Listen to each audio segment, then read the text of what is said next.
y quiero invitarles a que se vengan conmigo al libro de Génesis, al capítulo 16 del libro de Génesis.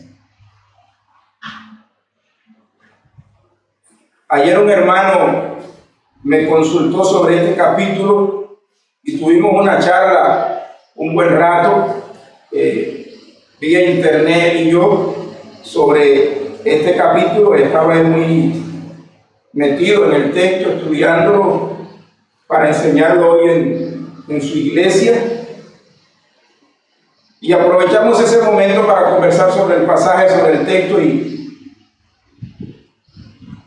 llamó mucho mi atención, pero en esta mañana ha vuelto el texto sobre mí y quiero que lo miremos, lo examinemos en un momento. Miren el capítulo 16 del libro de Génesis. Capítulo 16, versículo 14 y versículo 15. Dice el Señor en su palabra: por lo cual llamó al pozo, pozo del viviente que me ve. He aquí, está entre Cades y Bered. Y Agar dio a luz un hijo a Abraham, y llamó a Abraham el nombre del hijo que le dio Agar, Ismael. Abraham llamó el nombre de su hijo Ismael. Antes de comentar esas palabras, vamos a hacer un recuento rapidito. Nosotros sabemos, los que ya hemos leído el libro de Génesis y toda la Biblia, sabemos que después de la caída de Adán en el huerto de Edén, Dios estableció o hizo una promesa. Una vez que Dios dictó sentencia sobre el pecado de nuestros primeros padres, Dios no dictó sentencia sin antes dejar un rayo de luz, un rayo de esperanza, una promesa de redención para los hombres o para el hombre que había caído. Génesis capítulo 3, versículo 15, tenemos la primera promesa en las Sagradas Escrituras de un Redentor. La primera promesa que Dios da de esperanza para el pecador perdido. Capítulo 3 del libro de Génesis, versículo 15, usted puede verlo allí. Dice: y pondré enemistad entre ti y la mujer, y entre tu simiente y la simiente suya. Esta te herirá en la cabeza y tú le herirás en el calcañar. Es el propio evangelio. La primera promesa de un redentor, de que un descendiente de la mujer aplastaría finalmente a la serpiente, vencería a nuestro gran adversario, a nuestro gran enemigo, el diablo, y todas sus huestes satánicas. Ahora bien, toda la historia bíblica, hermanos, y yo me atrevería a ir un poco más allá, toda la historia de la humanidad, la historia de tu vida, la historia de mi vida, es la historia de Dios llevando a cabo su propósito redentivo. Es la historia de Dios desarrollando su propósito de darnos una simiente que finalmente aplastaría al enemigo y restauraría al reino las ovejas perdidas de su casa. Tú y yo somos parte de la historia de Dios. Y toda la Biblia nos revela esa verdad. Comenzando en Génesis 3:15, si usted sigue el hilo de la historia sagrada, se va a dar cuenta cómo a través de toda la historia Dios va desarrollando, o Dios va llevando adelante ese propósito de darnos una simiente santa. Mire solo algunos ejemplos hasta llegar al capítulo 16 y usted lo va a ver clarito allí. Después de la caída, si usted se fija, después de la caída en Génesis capítulo 3, lo que sigue es la expulsión de Adán y Eva del huerto de Edén. Versículo 22 al versículo 24 del Génesis capítulo 3. Llegados al capítulo 4 tenemos la historia del nacimiento de Caín y de Abel, los primeros dos hijos varones de Adán y Eva. En ese capítulo, entre otras cosas, tenemos el relato de la historia de las ofrendas de Caín y Abel. Tenemos la triste historia del primer asesinato. Caín tomando la vida de su hermano Abel y la sentencia de Dios sobre Caín por causa de su pecado. Luego está el relato de la civilización cainita, es decir, los descendientes de Caín. Ya llegados al versículo 25 del capítulo 4 tenemos el relato del nacimiento de Set. Y fíjense bien, desde Caín hasta Set, la historia es negra. La historia es muy triste. Es una historia de rebeldía contra Dios, es una historia de pecado, es una historia de crimen, de asesinato. Pero el nacimiento de Set marca un punto importante en la historia del propósito redentivo de Dios. Versículo 25, y conoció de nuevo Adán a su mujer, la cual dio a luz un hijo y llamó su nombre Set, porque Dios, dijo ella, me ha sustituido otro hijo en lugar de Abel, a quien mató Caín. Y a Set también le nació un hijo y llamó su nombre Enos. ¿Y qué fue lo que sucedió? Dice el texto sagrado, entonces los hombres comenzaron a invocar el nombre de Jehová. Tal parece que desde Caín hasta Set, los hombres no se interesaron por buscar a Dios. No sé si usted había pensado en eso en algún momento. Nos dice Moisés en el relato del Génesis que los hombres comienzan a invocar el nombre de Dios después del nacimiento de Enos. En otras palabras, Dios preserva la línea por medio de la cual habría de venir la simiente santa, aquel que aplastaría a la serpiente. Aunque el enemigo por medio de Caín intentó una vez más frustrar, destruir, impedir que el propósito de Dios se cumpliera cuando Caín mató a su hermano Abel, Dios restituyó por medio del nacimiento de Set la línea de la simiente santa. Recuerden que Abel fue el que trajo la ofrenda agradable a Dios y por eso su hermano, lleno de ira, lleno de cólera, en su rebeldía, en su frustración, arremetió contra el verdadero adorador y tomó su vida. Satanás pensaba que podía así impedir que Dios cumpliese la promesa de Génesis 3:15. Pero ahora Dios restituye otro hijo, Dios da otro hijo a Adán y a Eva, y de este hijo Set nace Enos, un adorador de Dios, un buscador de Dios, y él comienza una nueva etapa en la historia de hombres que buscan a Dios, de hombres que se enfocan en el propósito de Dios. Ese es en el capítulo 4. Luego, cuando llegamos al capítulo 5, tenemos un periodo nuevamente, fíjense bien, como Satanás no se detiene nunca. Mira hermano, si se puede hablar de alguna cualidad positiva en ese diablo, es su persistencia. Él no es de los que se rinde muy fácil, aun cuando sabe que está condenado, él sigue insistiendo porque en su condenación él no quiere irse solo. Él quiere arrastrar con él a muchos. ¿Entienden? Y entonces en el capítulo 5 vuelve a arremeter contra la simiente santa, y ahí usted va a ver todo el capítulo 5. Es una historia, es un relato de una historia en la que reina la muerte. Prácticamente,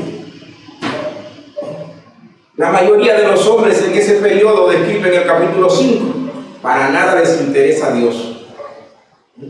Los hombres estaban muy interesados en sí mismos, en sus propios logros, en sus intereses personales. Mire, el capítulo 5, y usted lo va a leer luego en su casa, se va a dar cuenta que ahí es donde se describe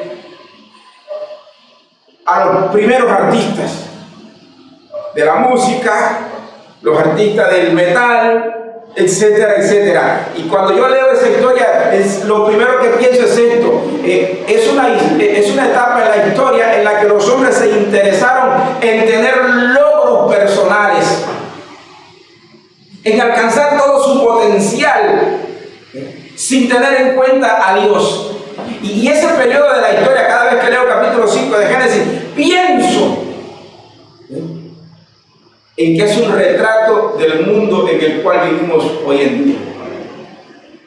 Un mundo de hombres y mujeres enfocados más en sí mismos que en el propósito de Dios.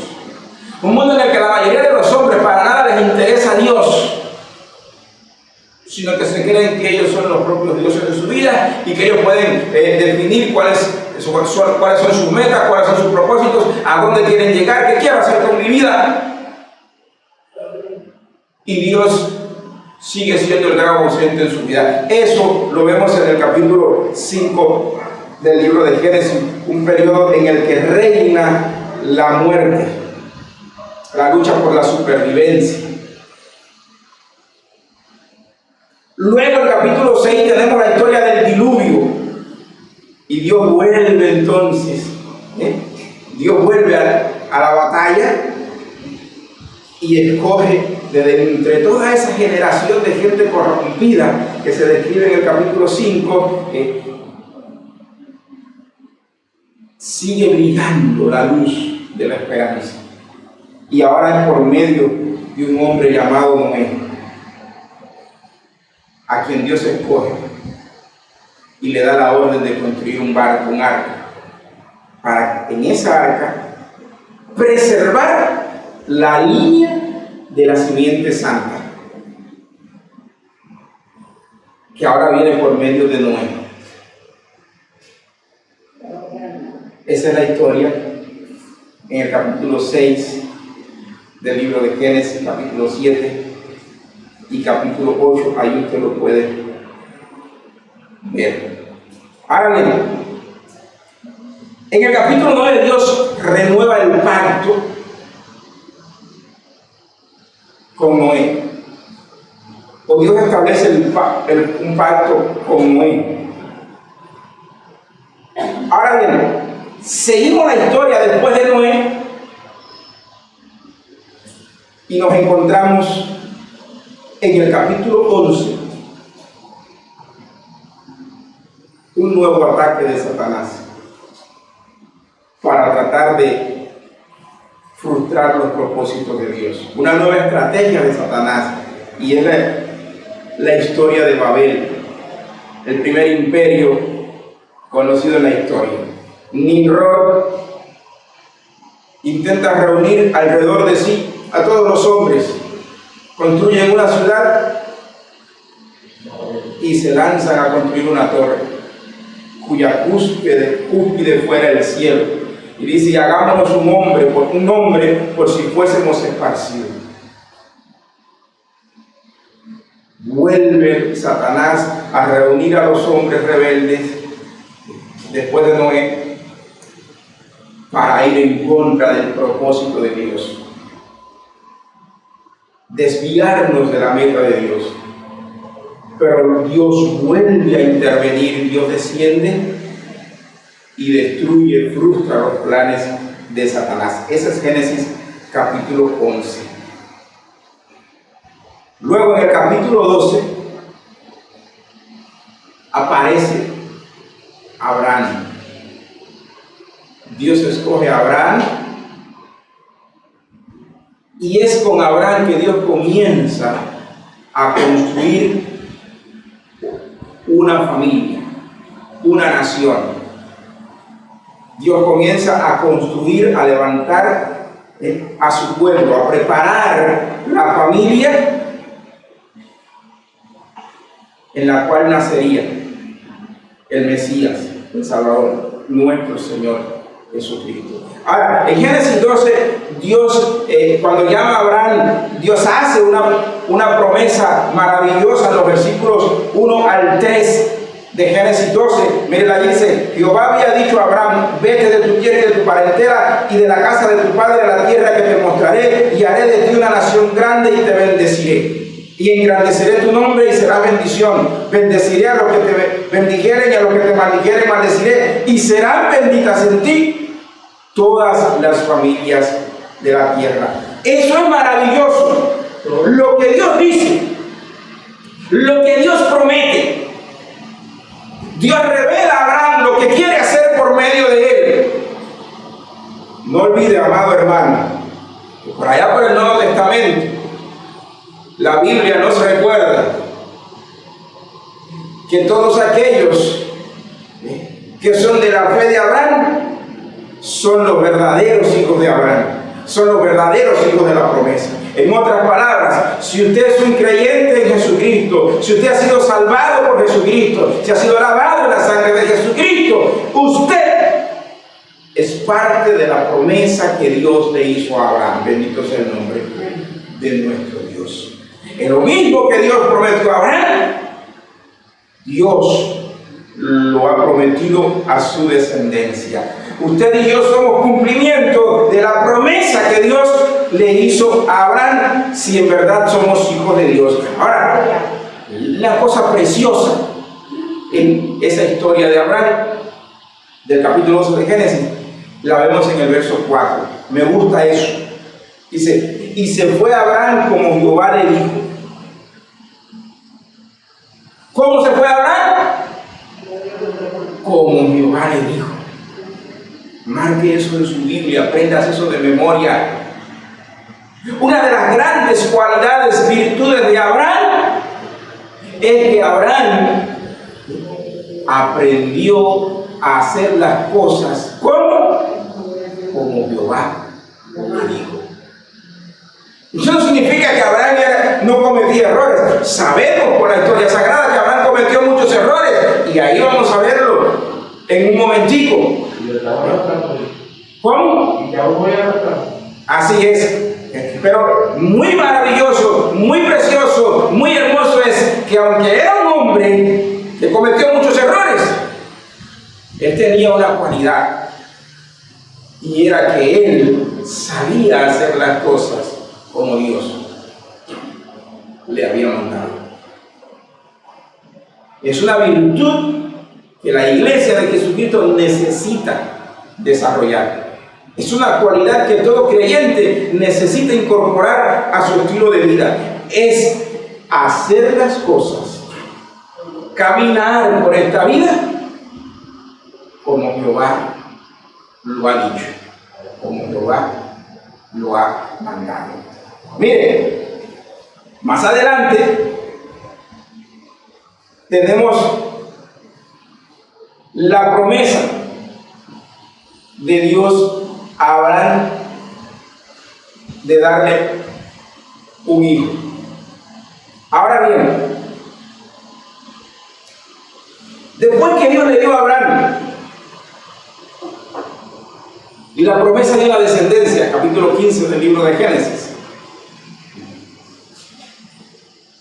una vez que Dios confirma en el capítulo 15 su pacto con Abraham y le da la promesa de una descendencia, es que comienza la gran batalla de fe en la vida de Abraham.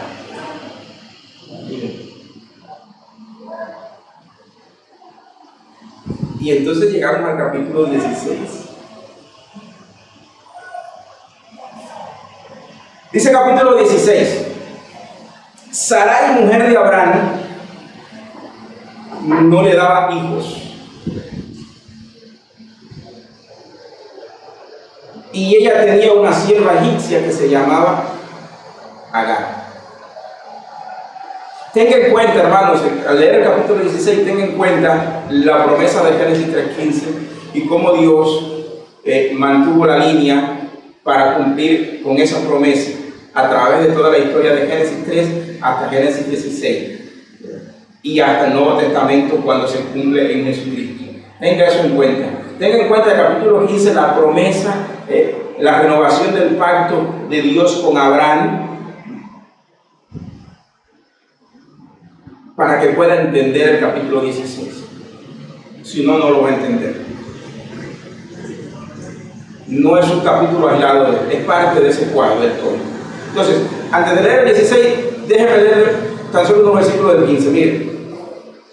Después de estas cosas vino palabra de Jehová a Abraham en visión diciendo: no temas, Abraham, yo soy tu escudo y tu galardón será sobremanera grande. Dios aparece en una visión a Abraham y le dice: no tengas miedo, yo soy tu escudo y tu recompensa, tu galardón será sobremanera grande. Y respondió Abraham.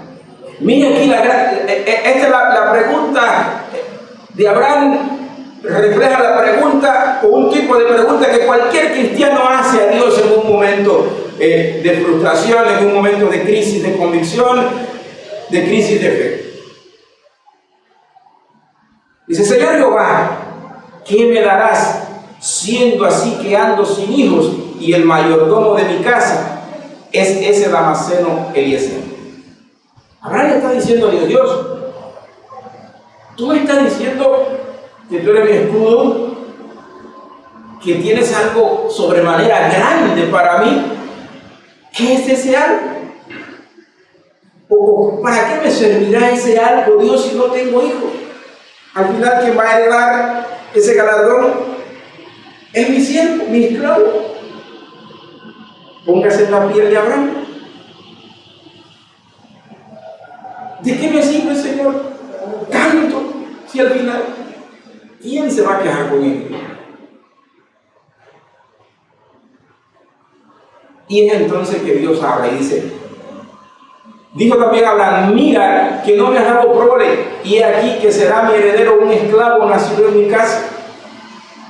Luego vino a él palabra de Jehová diciendo: no te heredará sino un hijo tuyo será el que te heredará.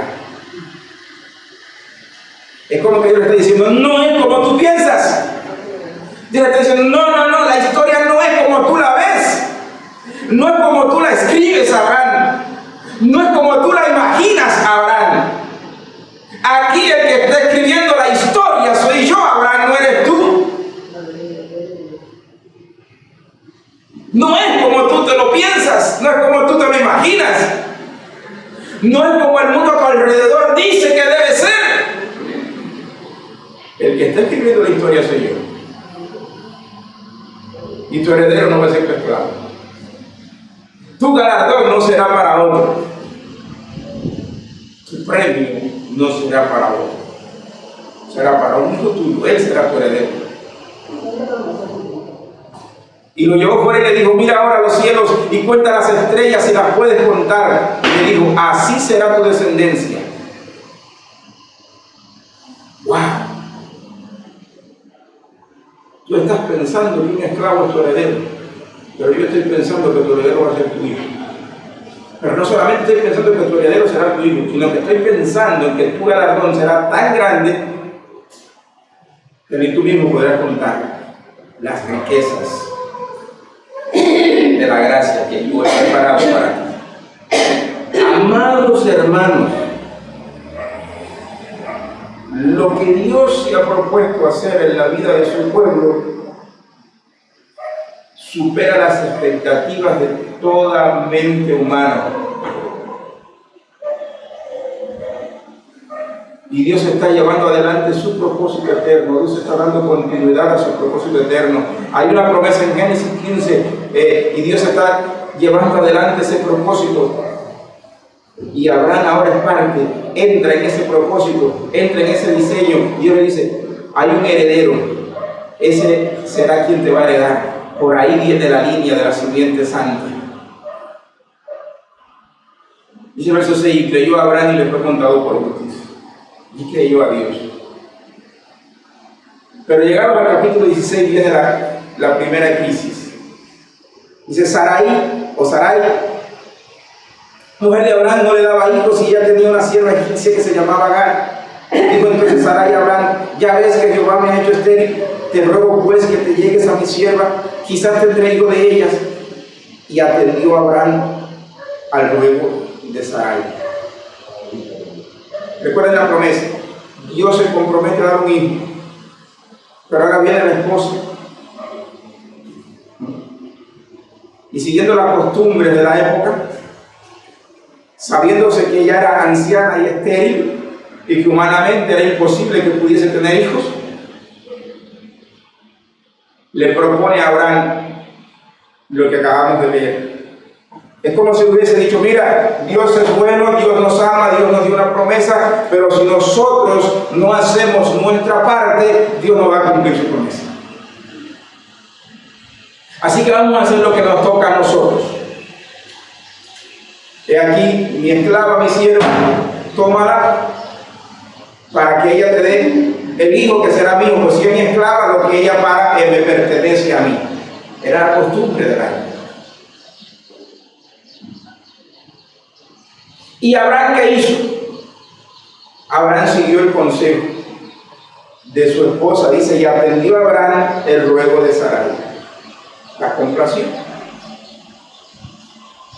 Entonces, ayer cuando leí este texto con mi amigo, le decía, mira, esa sección del versículo 1 hasta el versículo 6, donde está esa triste historia de la mala decisión de Sarai y de Abraham, que no es más que un intento del hombre por ayudar a Dios a cumplir su palabra. Lo que tenemos aquí es un pasaje que nos dice el peligro que se corre cuando usted y yo tratamos de forzar la voluntad de Dios para alcanzar nuestros propósitos, nuestros proyectos, para hacer realidad nuestros sueños. Cuando usted se monta en el barco equivocado para tratar de alcanzar los deseos de su corazón sin tener en cuenta la palabra de Dios, usted inevitablemente puede que logre lo que quiere, pero terminará cosechando grandes males para su vida y para su descendencia. Versículo 1 al 6 lo dejan muy claro. Y lo que vino después, aún más claro, lo dejó. Abraham complació el ruego de su esposa. Dice que cuando la esclava salió embarazada, ¿cuál fue la primera consecuencia negativa de aquella mala decisión? Dice que entonces la esclava miraba a la señora, ¿cómo decimos los cubanos? Por encima del hombro. Ahora ella se creía la señora. Cuando Sarai se dio cuenta de lo que estaba pasando, entonces viene a reclamarle a Abraham. ¿Qué dijo Abraham?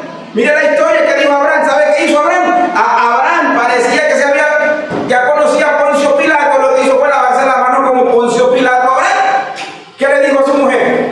Esa es tu esclava. Con ella lo que tú quieras. Ese es tu problema, no es el mío. Ese es tu paquete. Es tu paquete. ¿Y por qué no se lo dijiste cuando ella te sugirió que te acostaras con ella? En ese momento no era tu paquete. Ahora sí es mi paquete.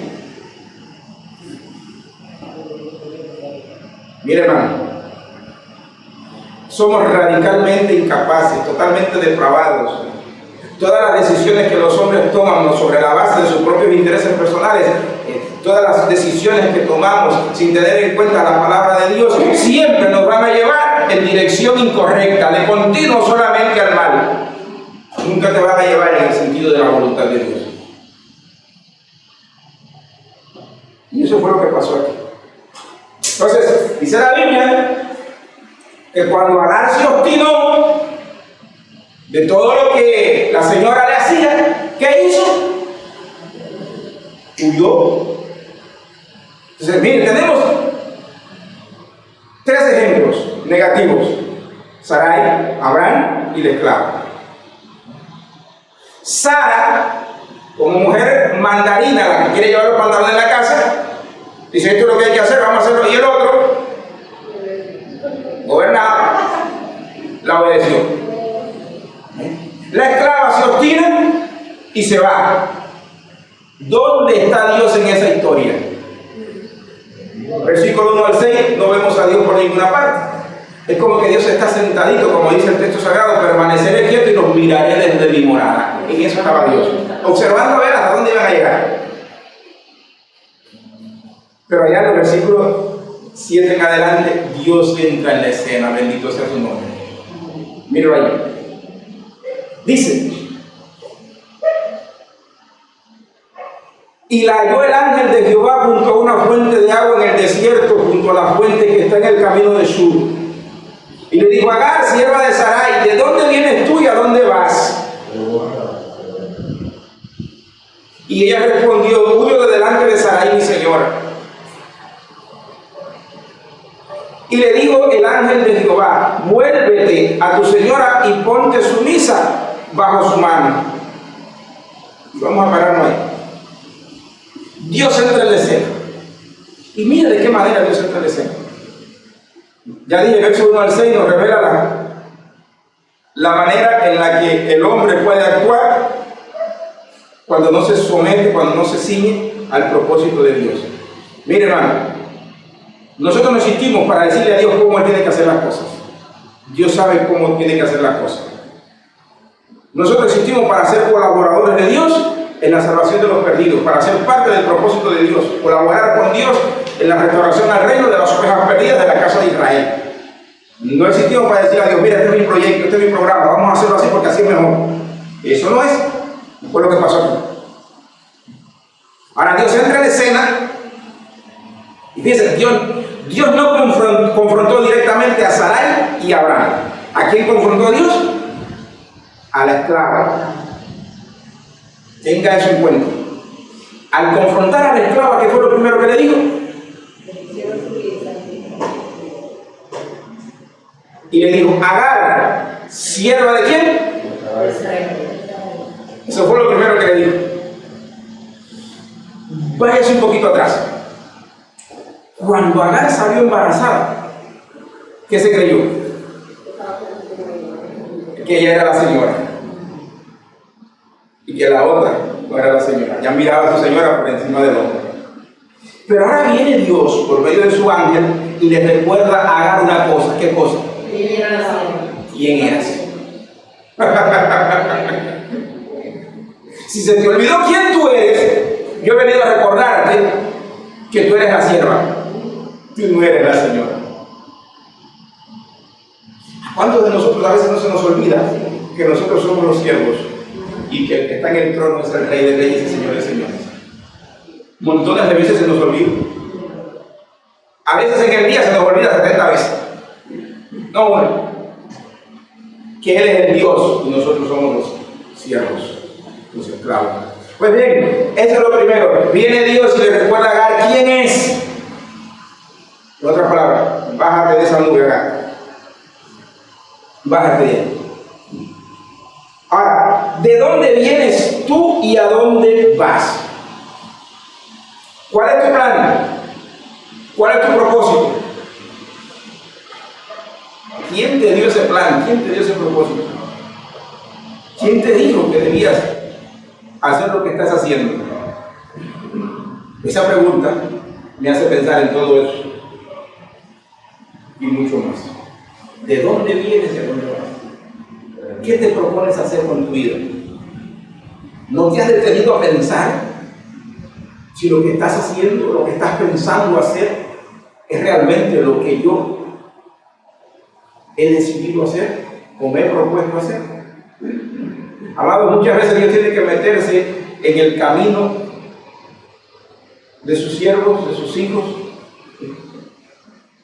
y llamarlos a cuentas, así, con esta pregunta: ¿de dónde vienes y a dónde vas? ¿Qué es lo que estás pensando hacer? Que no me has dicho, que no te has tirado de rodillas para consultarme a mí primero. Vamos a ver qué sigue diciendo el texto.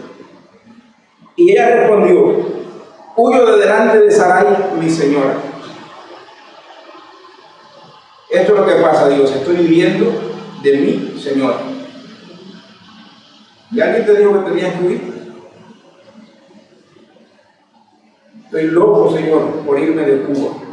¿Y Dios te dijo que tenías que ir? Estoy loco, Señor, por romper este matrimonio. Dios te dijo que debías romper tu matrimonio. Estoy loco, Señor, por abandonar este trabajo porque estoy obstinado en esta gente. Y Dios te dijo que tenías que abandonar tu trabajo. ¿Y cuántas otras preguntas podrían surgir haciendo una aplicación personal? ¿De dónde vienes tú y a dónde vas? Ahora, y le dijo el ángel de Jehová: vuélvete a tu señora. Vuelve al principio, que nadie te dijo que salieras. Vuélvete y ponte sumiso bajo su mano. ¿Quién quiere ponerse sumiso? La naturaleza nuestra nos dice que no. Pero ahora Dios, ¿qué te dice? Ponte sumiso. Y que a veces Dios nos manda a hacer lo que nuestro orgullo no quiere hacer. Dios nos lleva a veces por caminos muy difíciles. La buena noticia es que siempre lo hace con un buen propósito. Porque yo sé los planes que tengo acerca de vosotros, planes de bien y no de mal, para darles un futuro y una esperanza. Le dijo también el ángel, mire para que usted vea. Le dijo también el ángel: multiplicaré tanto tu descendencia que no podrá ser contada a causa de la multitud. ¿Se da cuenta? Que muchas veces Dios nos manda a hacer lo que nuestro orgullo no quiere hacer, pero siempre lo hace con buenos propósitos. Agar estaba obstinada de que la maltrataran y la humillaran, por eso huyó. Estaba cansada de ser pisoteada, por eso huyó. Pero Dios la manda a volver, porque Dios tiene un propósito con su vida. Y Agar fue el instrumento que Dios usó para mostrarle a Abraham y a su mujer el gran error que habían cometido. Y el hijo que nació de Agar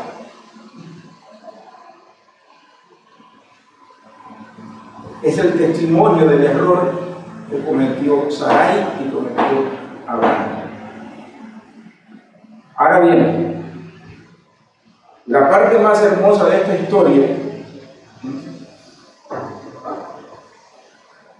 la tenemos aquí, versículo 13. Entonces llamó el nombre de Jehová que con ella hablaba: tú eres Dios que ve. Porque dijo: ¿no he visto también aquí al que me ve? Por lo cual llamó al pozo del viviente que me ve. He aquí está entre Cades y Bered. Y Agar dio a luz un hijo a Abraham, y llamó a Abraham el nombre del hijo que le dio a Agar, Ismael. Entonces, el punto importante, el pasaje clave, hermoso y esperanzador es este: tú eres Dios que ve.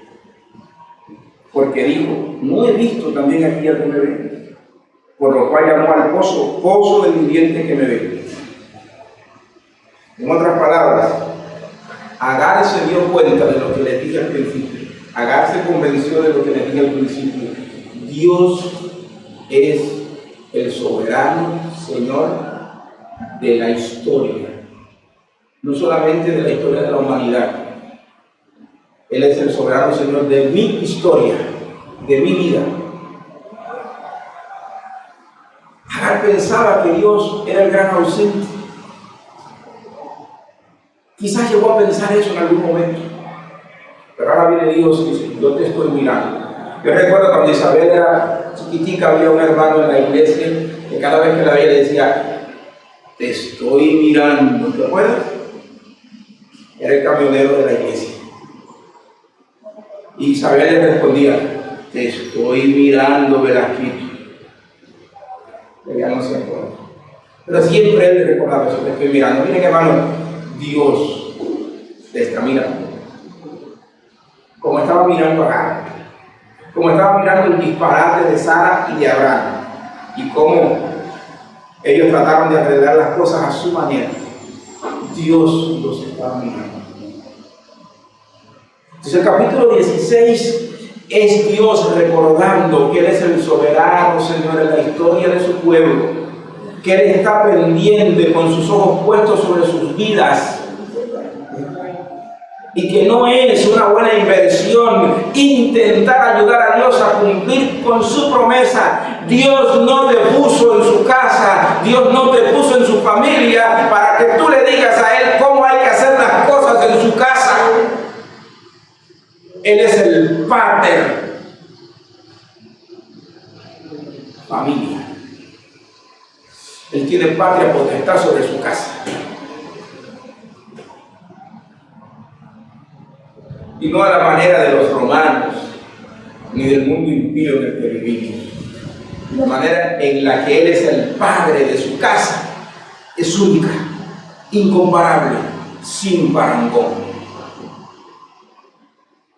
Él es el Padre que, aunque a veces nos lleva por camino difícil, que a veces nos mete en trances difíciles, siempre tiene un propósito hermoso y de bien para sus hijos. Él bendijo a Agar, le dio un hijo, y de ese hijo hizo una gran nación. Pero por medio de ese hijo disciplinó a Abraham y a Sara hasta nuestros días. Porque los hijos de Dios, no solamente los judíos, la iglesia de Jesucristo, hoy en día sufren las consecuencias del error de Sarai y Abraham. Pero Dios sigue sentado en su trono, mirando,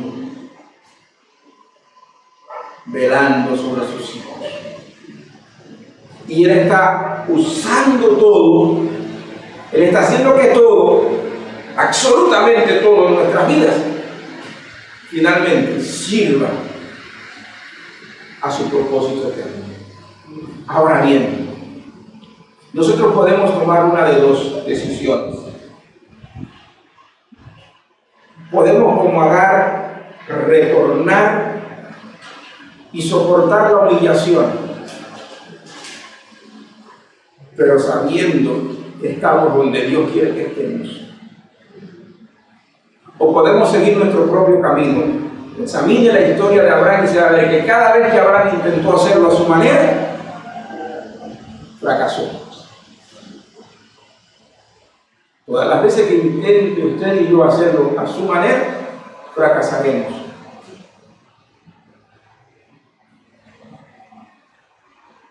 Pero cuando nosotros, con humildad, aprendamos a escuchar la voz de Dios y volver a donde Dios quiere que estemos,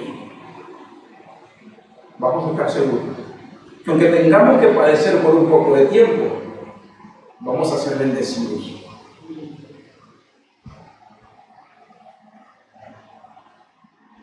Porque en las manos de Dios es donde único podemos tener confianza y esperanza de que la victoria es una victoria segura para nosotros. Dios tiene sus ojos puestos sobre nosotros Amado, Dios sabe todo lo que tú estás viviendo. Dios sabe que a veces estoy destinado. Hoy cuando me levanté y tomé mi billetera, me sentí tan mal. ¿Sabe por qué? Porque no tenía 30 pesos para pagar un coche y traer a mis hijos a la iglesia.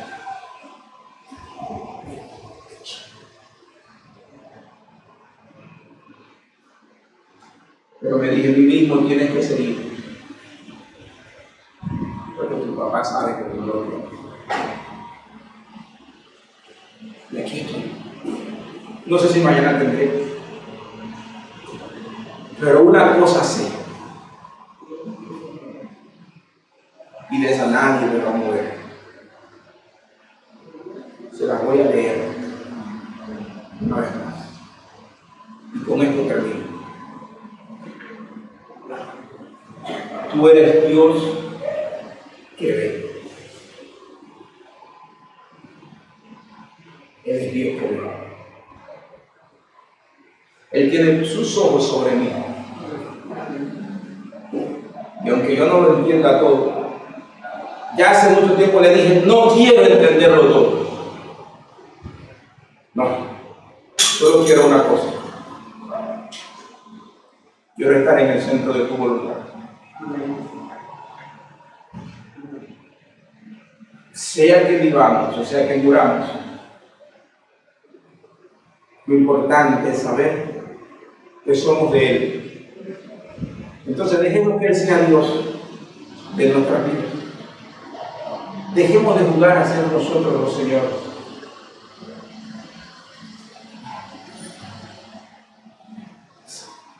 Miremos a Abraham y imitemos lo bueno de Abraham. Abraham le creyó a Dios, a pesar de sus errores, le creyó a Dios. Y dice, creyó Abraham a Dios y su fe le fue contada por justicia. Créale a Dios aunque se muera. Y después de la muerte, sígale creyendo. ¿Cuántos dicen amén? Vamos a terminar con oración. Padre, gracias te doy en esta mañana. Te ruego que perdones mis pecados. Perdona por las veces que como Abraham y Sarai intento hacerlo a mi manera y solo cosecho frustración y vergüenza. Perdóname por las veces que como Agar intento huir de mi responsabilidad pensando que yo puedo cambiar mi propia historia según mis términos. Perdóname, Señor. Recuérdame siempre, Padre, que tú eres el viviente que me ves. Tú tienes tus ojos puestos sobre mí. Que eres el Señor de la historia, no solamente de la historia de mi vida, sino de la historia de tu iglesia, de la historia de la humanidad. Eres el soberano y fiel Señor en la historia. Y que tú no has renunciado a tu propósito, tú sigues cumpliendo tu propósito, así como lo hiciste en Abraham, también lo harás en nosotros. Nos has dado a Jesucristo, la simiente santa, y en Él nos has hecho partícipes de tu reino, de tu casa, de tu familia. Rogamos, Dios mío, por tu iglesia, por tus hijos, por la nación en que estamos. Y te pedimos nos ayudes a conocer el tiempo y a unirnos a ti para ser parte de tu propósito en este tiempo. En el nombre de Jesús. Amén y amén.